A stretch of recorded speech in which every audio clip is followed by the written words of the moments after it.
नमो नमः छात्रों, आज की कक्षा में आप सभी का बहुत बहुत स्वागत है। मैं सुदर्शन जैन, माध्यमिक शिक्षक, शासकीय हाई स्कूल डुंगासरा, जिला सागर, मध्य प्रदेश। आज मैं आपसे समास के बारे में चर्चा करूंगा। चलें, समास परिचय। सर्वप्रथम हम समास की परिभाषा देखते हैं। अगर हमें उसका परिचय करना है तो सर्वप्रथम हमें उसकी परिभाषा देखनी होगी। समस्नम समासः, समस्नम समास अर्थात संक्षेपीकरणम समासः।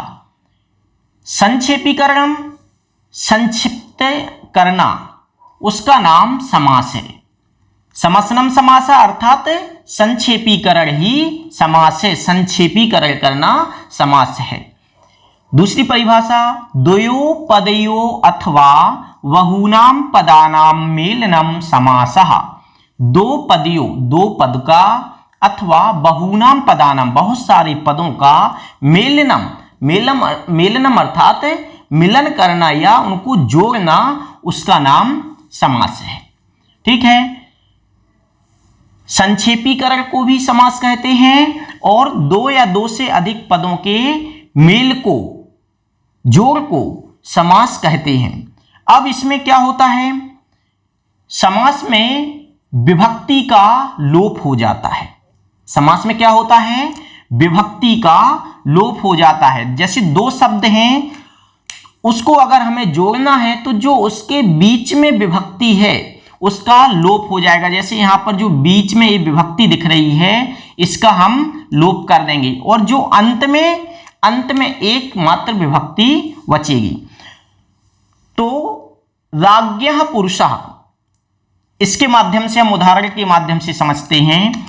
तो मुख्य शब्द क्या है, राजन, राजन। अब इसमें गस विभक्ति, जो षष्ठी विभक्ति है, सुप प्रत्यय है। जैसे सु औजस आमोष्टस षष्टाभ्याम विसर्गेभ्याम विस गसीभ्याम विस गस ओस आम। तो जो षष्ठी का गस प्रत्यय है, इसका हमें क्या करना पड़ेगा, इसका हमें लोप करना पड़ेगा। तो बीच की विभक्ति का लोप करना, उसका नाम समास है। अब हमने इसमें से गस का लोप कर दिया। अब जो अंत की विभक्ति है, सिर्फ वो विभक्ति बचेगी। जो बीच की विभक्ति है उसका लोप होगा। अर्थात दो पद या बहुत पदों की मेल को समास कहते हैं। लेकिन मेल कब होगा, जब उसकी बीच की विभक्ति, ये जो विभक्ति है, ये जो गस है, इसका लोप हो जाएगा। गस का विसर्ग बचता है यहां पर, यहां समझना है। तो जो इसका लोप होगा उसका नाम ही समास है। तो अब यहां राजन शब्द का जो हलंत है इसको छोड़ दो, राज।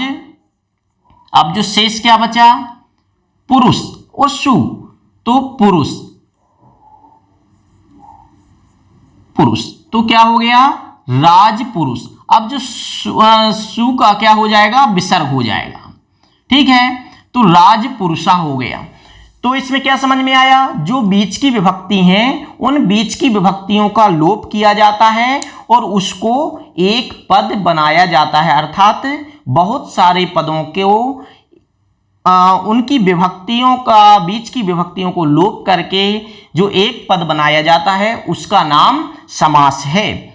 चलें, तो समास के कितने भेद हैं, समास भेदानि। समास के भेद तत्पुरुष, द्विगु, कर्मधारय, द्वंद्व, द्वंद्व, बहुब्रीहि और अव्ययी भाव। ये मुख्यतः लगभग हम लोग समास के 6 भेद पढ़ते हैं, लेकिन यहां पर मैंने 2 अलग कलर से लिखे हैं।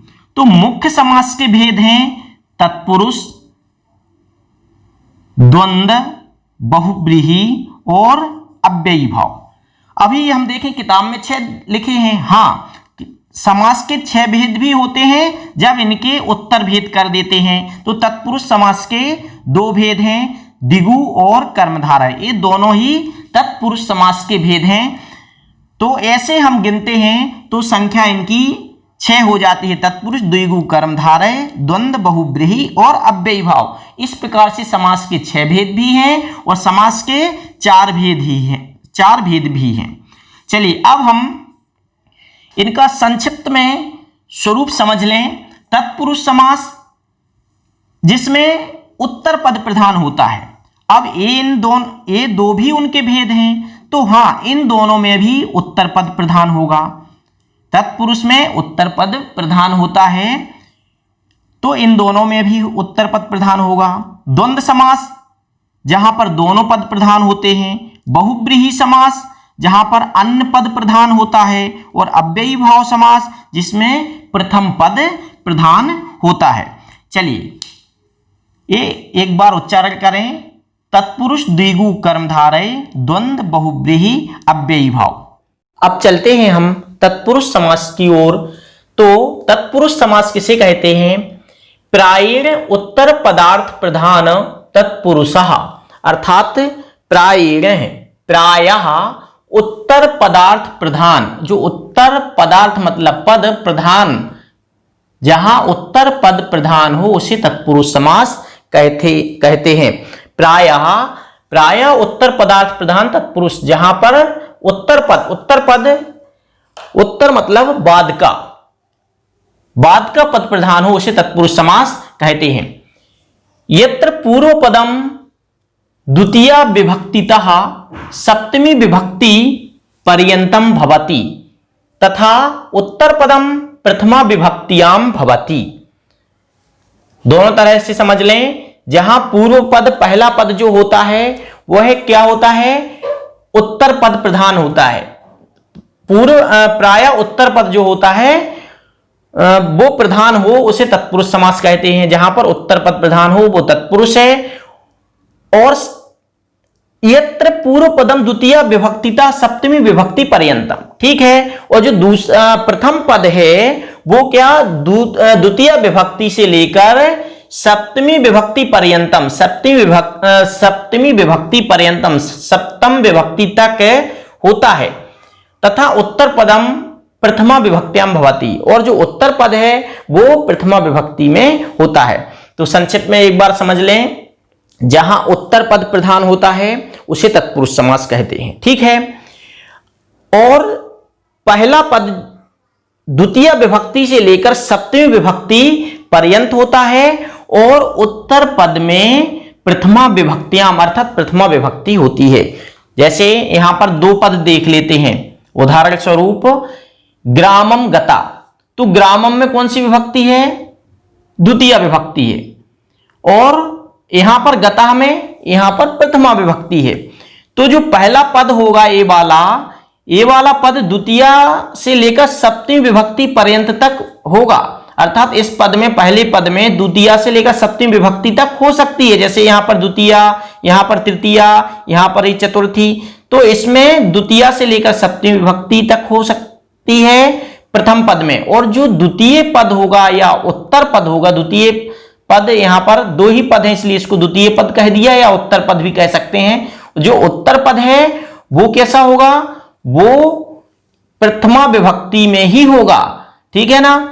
वह प्रथमा विभक्ति से सहित होगा। तो अब हम देखते हैं इसका उदाहरण। तो ये कहां से कहां तक होगा? द्वितीय विभक्ति से लेकर सप्तमी विभक्ति पर्यंत तत्पुरुष समास होगा। तो द्वितीय विभक्ति इसका एक हम दो उदाहरण देख लेते हैं। ग्राम गता, ग्राम अलग है, गतः अलग है, दो शब्द हैं। तो ग्राम में ग्रामम इसका समास विग्रह, समास और समास विग्रह ध्यान रखना। समास अगर सीख रहे हैं तो दो चीजें हमें सीखना बहुत आवश्यक है, समास और समास विग्रह। समास मतलब शब्दों के समूह को समास कहते हैं, और समास विग्रह जिसमें शब्दों के जो विभक्ति इत्यादि है उनको अलग कर दिया जाता है। समास शब्दों के समूह को, कितने भी शब्द हों, उनको इकट्ठा कर देते हैं तो उसका नाम समास हो जाता है।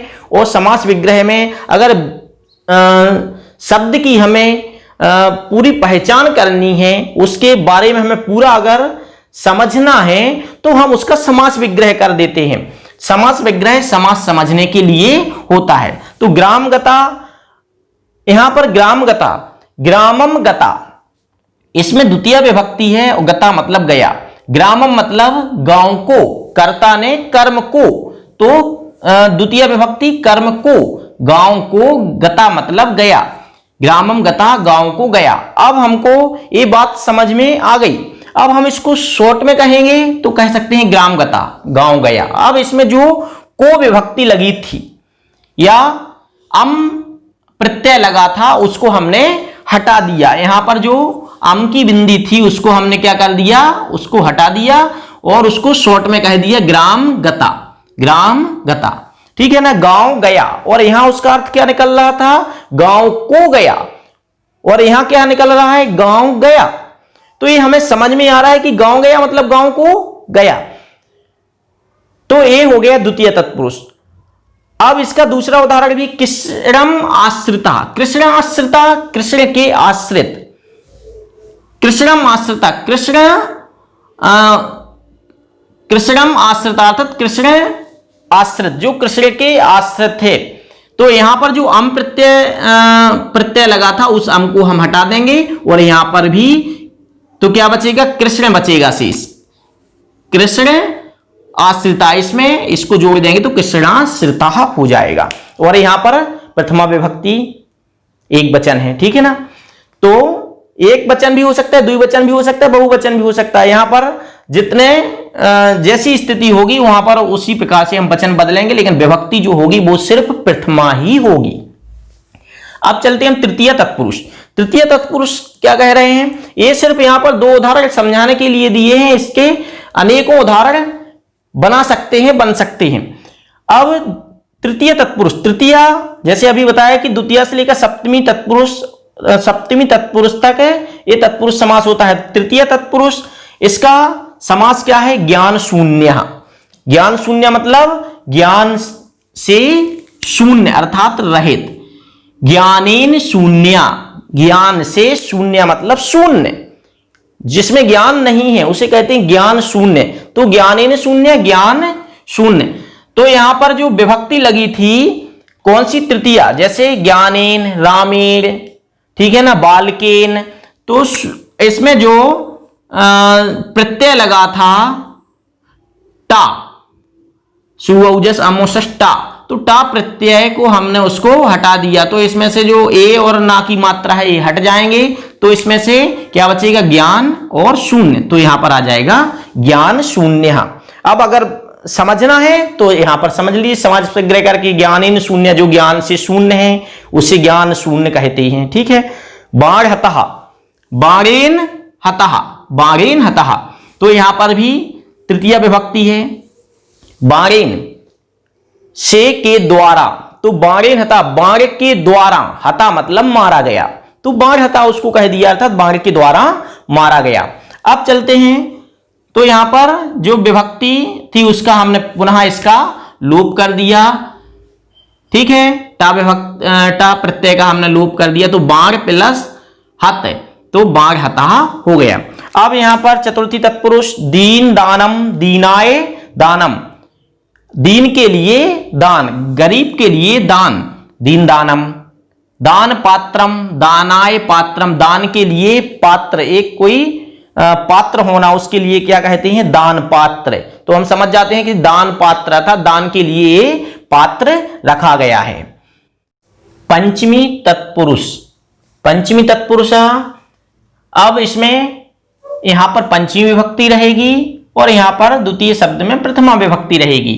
तो रोग मुक्तः, तो इसका समास विग्रह क्या होगा, रोगात मुक्तः अर्थात रोग से मुक्त या छूट गया हो, जो रोग से, उसे कहते हैं रोग मुक्तः।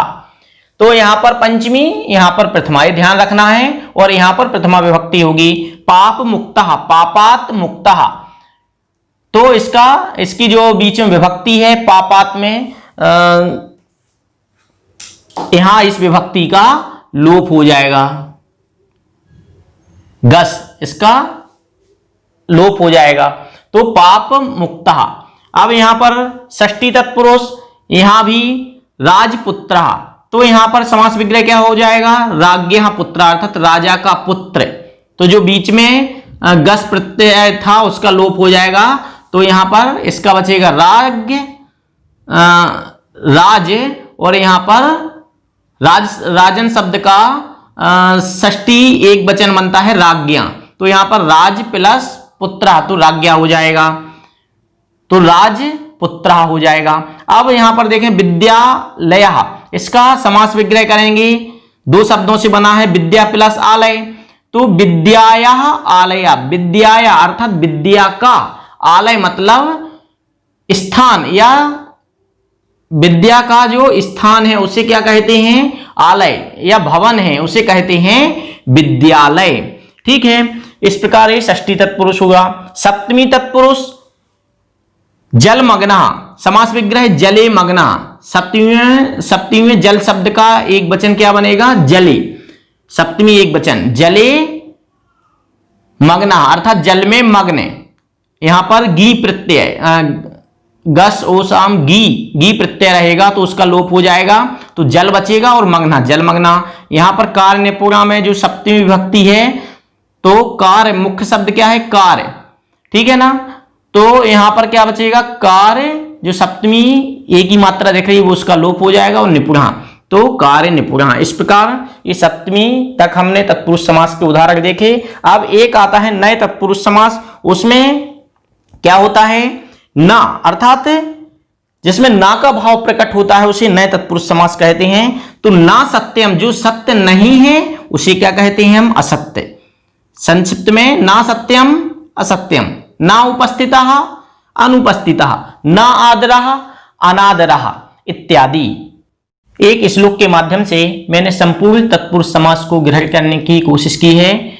चलिए तो उच्चारण करें। ग्राम गतः भयं प्राप्तः, तृतीया ज्ञानेन शून्यः, चतुर्थी दीन दानं चे, भयं चौराते पंचमी, राज्ञः चे पुत्रः षष्ठी, जले मग्नः च सप्तमी, ना सत्यं नयं गेयात् तत्पुरुष मुदाहरणम्।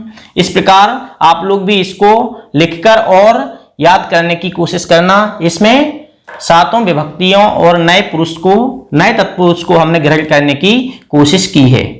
अब चलते हैं हम द्विगु समास की ओर। द्विगु समास क्या कह रहा है, संख्या पूर्वो द्विगु, अर्थात संख्या पूर्वो, जिसके पूर्व में संख्या हो उसे द्विगु समास कहते हैं। अर्थात जिसके पूर्व में जिसका पहला पद संख्यावाची हो उसे द्विगु समास कहते हैं। जैसे यहां पर जितने भी उदाहरण सब देख लीजिए, यहां पर पंचपात्रम, पंचवटी, त्रिभुवनम, नवरात्रम, इन सब में पहला पद संख्यावाची है। यत्र प्रथमम पदम, यत्र प्रथमम पदम, जहां पर प्रथमम पदम पहला पद संख्यावाची भवति मतलब होता है, तथा चे और उत्तर पदस्य विशेषताम ज्ञापयति, दूसरे पद की अर्थात इस पद की, द्वितीय पद की विशेषताम ज्ञापयति, विशेषता बतलाता है, सा द्विगु समासः भवति, वह द्विगु समास कहलाता है। अर्थात क्या समझ में आया, जहां पर पहला पद संख्यावाची हो, ये भी उत्तर तत्पुरुष समास का भेद है द्विगु समास। तो जहां पहला पद संख्यावाची होता है और दूसरा पद उसकी विशेषता, उत्तर पदस्य विशेषताम ज्ञापति, और पहला पद ही जो उत्तर पद की, दूसरे पद की विशेषता ज्ञापयति मतलब बताता है, सा द्विगु समासः भवति, वह द्विगु समास कहलाता है। ठीक है, तो अब हम इसका देखें सामासिक पद और समास विग्रह। इसकी पहचान क्या है, संख्या पूर्व में होती है बस। तो अब हम देखें पंचपात्रम, तो पंचपात्रम में इसका समास विग्रह क्या होगा, पंच पात्रों का समूह है। समाहारा मतलब पंचानाम पात्राणाम समाहारा, पंचानाम पांच, पात्राणाम पात्रों का, समाहारा मतलब समूह, समाहारा मतलब समूह, पांच पात्रों के समूह को पंचपात्रम कहते हैं। पंचपात्र किसे कहते हैं, पांच पात्रों के समूह को पंचपात्रम। पंचवटी, पंचानाम बटानाम समाहारा, पांच बटियों के समाहारा समूह, पांच बटियों के समाहारा मतलब समूह को पंचवटी कहते हैं। अर्थात बटी मतलब कुटिया, तो पांच वटी, जैसे रामायण में आपने सुना होगा पंचवटी आश्रम इत्यादि, तो पंचवटी पंचानाम बटानाम समाहारा, पांच बटियों के समाहार अर्थात समूह को पंचवटी कहते हैं। त्रिभुवनम, त्रियाणाम भुवनानाम समाहारा, 3 लोकों के समाहारा मतलब समूह को त्रिभुवनम अर्थात 3 त्रिभुवन कहते हैं। अब देखते हैं नवरात्रम, नवानाम रात्रिणाम समाहारा, 9 रात्रियों के समाहारा मतलब समूह को नवरात्रम कहते हैं। इस प्रकार हमने क्या समझा कि जो संख्या पूर्वे दिगु अर्थात जिसके पूर्व में संख्या होती है उसे दिगु समास कहते हैं। तो क्या दशानन भी दिगु समास का उदाहरण है? ऐसे यहां पर मैं लिख दूं दशानन, दशानन दिगु समास का उदाहरण है क्या? संख्या तो पूर्व में है 10 है, नहीं, दशानन जो है वह दिगु समास का उदाहरण नहीं होगा, क्योंकि यहां पर जो है अन्य पदार्थ प्रधान है, इसलिए यह है दशानन। दशानन किसको कहते हैं? हम रावण के लिए कहते हैं। किसको कहते हैं? रावण के लिए कहते हैं, इसलिए इसका यहां पर यह द्विगु समास का उदाहरण नहीं हो सकता, क्योंकि यह अन्य पदार्थ अर्थात किसी तीसरे पर लक्ष्य कर रहा है, इसलिए यह द्विगु समास का उदाहरण ना होके बहुव्रीहि समास का उदाहरण है। तो द्विगु समास जिसके पूर्व में संख्या होती है उसे द्विगु समास कहते हैं, और वह संख्या उत्तर पद की विशेषता बतलाने वाली होती है। तो ये आज द्विगु समास के उदाहरण पढ़े। अब चलते हैं हम कर्मधारय समास की ओर। कर्मधारय समास किसे कहते हैं? प्रायश चासौ कर्मधारयः अर्थात प्रायः च असौ, यह ऐसा कर्मधारय उसे कर्मधारय कहते हैं, अर्थात ऐसा है जो, जहां पर ऐसा भाव आता है चे असौ अर्थात और जो ऐसा है उसे, उसके अर्थ में कर्मधारय समास होता है। यत्र प्रथमम पदम विशेषणम, बहुत अच्छे समझना, यत्र प्रथमम पदम विशेषणम, जहां पर प्रथमम पदम पहला पद, विशेषणम व उपमानम, जहां पहला पद विशेषण हो या उपमानम अथवा उपमान, ठीक है, जहां पहला पद विशेषता बताने वाला या उपमानम अर्थात तुलना कराने वाला, तथा द्वितीय पदम विशेष्यम और दूसरा पद विशेष्य हो, व उपमेयम अर्थात उपमेय हो, तत्र कर्मधारय समासः भवति, वहां पर कर्मधारय समास होता है। तो इसमें हमें क्या समझना है? ध्यान से, जहां पहला पद कैसा हो? पहला पद विशेषण हो, विशेषण मतलब किसी की विशेषता बतलाने वाला, पहला पद विशेषता बतलाने वाला हो, और द्वितीय पद जो है वो विशेष्य हो। विशेष्य मतलब मुख्य। अब मुख्य कौन होगा? जिसकी हम विशेषता बतलाएंगे, ठीक है। तो पहला पद विशेषता बतलाने वाला और दूसरा पद विशेष्य हो, उसे कर्मधारय समास कहते हैं। कर्मधारय, कर्म को धारण करने वाला, उस कौन होता है, कैसा कर्म कर रहा है, उसी के माध्यम से हम समझ लेते हैं कि वह कैसा है, अर्थात पहला विशेषता, विशेष की विशेषता बतलाएगा प्रथम पद, जो पहला पद होगा वह विशेषता बतलाने वाला होगा।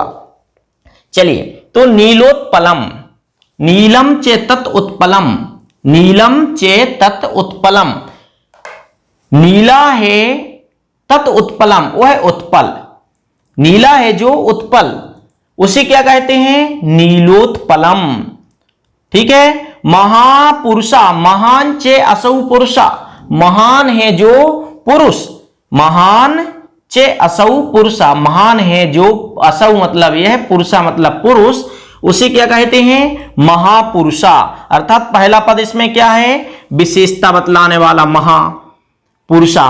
अब यहां पर महापुरुषा भी हो सकता है, कुपुरुषा भी हो सकता है, सुपुरुषा भी हो सकता है, अर्थात कोई भी हो सकता है। तो लेकिन जो विशेष है अर्थात जो पुरुष है वो विशेष रहेगा, विशेष मतलब मुख्य रहेगा, मुख्य कैसा है उसकी विशेषता पहला पद बतलाएगा। तो जितने भी ये उदाहरण हैं पहला पद विशेषता बतलाने वाला है। घन श्यामः, घन इव श्यामः। श्याम, श्याम कैसे हैं? घन इव, घन मतलब बादलों के समान। बादल कैसे होते हैं? काले। तो ऐसे घन इव श्यामा, घन के समान जो हैं, श्यामा मतलब काले, उनको कहते हैं घनश्याम। कृष्ण सर्पः, कृष्ण सर्पः, कृष्णः चे असौ सर्पः, कृष्णः चे असौ सर्पः, क्या आएगा? पुरुषः आ गया। कृष्णः चे असौ सर्पः, सर्पः कृष्ण अर्थात काला है जो, कृष्णा चे असौ सर्पा, काला है जो, सर्पा मतलब सांप, उसे क्या कहेंगे? कृष्ण सर्पा। अब यहां पर रक्त सर्पा अर्थात लाल है जो सर्प, उसे रक्त सर्पा। पीत सर्पा, पीला है जो सर्प। अर्थात जो पहला शब्द होगा, कोई भी उदाहरण देख लीजिए। महापंडितः, पंडित कैसे हैं? महान। अर्थात पहला पद विशेषता बतलाने वाला और दूसरा पद कैसा होता है? विशेष्य होता है, उसे कर्मधारय समास कहते हैं। कर्मधारय किसे कहते हैं? जहां पहला पद विशेषण हो और दूसरा पद विशेष्य हो, उसे कर्मधारय समास कहते हैं। अब संक्षिप्त में द्वंद्व समास, द्वंद्व समास जो होता है उसमें दोनों पद मुख्य होते हैं। अर्थात जैसे माता चे पिता चे अर्थात पितरऊ, उसको हम आगे देखेंगे। और बहुब्रीहि, बहुब्रीहि समास जो होता है, जहां पर अन्य पदार्थ प्रधान अर्थात जहां पर कोई अन्य दूसरा ही पद प्रधान होता है, उसे कहते हैं बहुब्रीहि समास। जैसे चंद्रशेखरः, चंद्रशेखर तो कह रहे हैं, लेकिन हम स्मरण किसको कर रहे हैं? शिव को, क्योंकि उनके सिर पे चंद्रमा है। और इसके बाद दशानन, दशानन भी अभी देखा था हमने, वो अर्थात दशानन बोल रहे हैं लेकिन स्मरण हम रावण को कर रहे हैं। इसके बाद आता है अव्ययी भाव समास, जहां पर प्रथम पद प्रधान होता है और अव्यय होता है, उसे अव्ययी भाव समास कहते हैं। अभी इन तीन समास को हमने संक्षिप्त में समझा। तो पहला पद अव्यय होता है और अन्य पद जो दूसरा पद जो है, अर्थात पहला पद अव्यय होता है और यह प्रथमा एक वचनांत होता है। तो इस प्रकार आज हमने मुख्य रूप से तीन तत्पुरुष द्विगु कर्मधारय समास पढ़े। तत्पुरुष जहां पहला पद प्रधान होता है, द्विगु जहां पर पहला पद संख्यावाची होता है, और कर्मधारय जहां पर पहला पद विशेषण होता है। इस प्रकार आज हमने इस प्रकार आज हमने तत्पुरुष द्विगु कर्मधारय समास को पढ़ा और आगे द्विगु बहुब्रीहि द्वंद्व बहुब्रीहि और अव्ययी भाव समास को पढ़ेंगे। नमो नमः।